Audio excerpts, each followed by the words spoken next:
Magandang araw sa inyong lahat mga ka-viewers at Jamdith communities. Hey guys, welcome back to my channel. Today, gusto ko lang pag-usapan yung isang simple pero sobrang real talk na usapan, kasi feeling ko marami sa inyo ang makaka-relate dito. Nag-heart-to-heart talk naman si James at Medeth habang nakikita ang sunset view. Sabi ni Medeth, "We're not good at everything."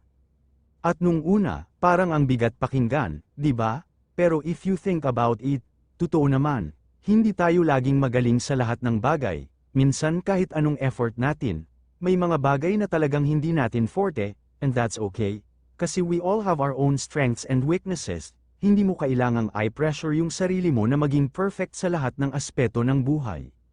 Sabi nga ni James, ang lahat na papag-aralan naman yan, and that hit me. Kasi tama rin siya. Just because hindi ka magaling sa isang bagay ngayon, doesn't mean na hindi mo na kaya yun matutunan. You can always learn, grow, and improve. Tapos dagdag pa niya, you learn from your mistakes, do better, and become better, and that's the mindset we all need. Mistakes, normal yan. Lahat tayo nagkakamali, pero ang mahalaga, natututo tayo, and every time you learn something new, every time you choose to try again instead of giving up, you're becoming a better version of yourself. So kung nandyan ka ngayon sa point ng buhay mo na feeling mo ang dami mong sablay, o parang wala kang namana sa talents, chill ka lang, keep going, keep learning, keep believing in yourself, kasi habang ginagawa mo yan, unti-unti mong binubuo yung best version ng sarili mo.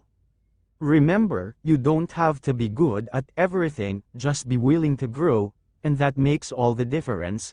If you found this inspiring or helpful in any way, don't forget to like, comment, and subscribe for more real talk like this.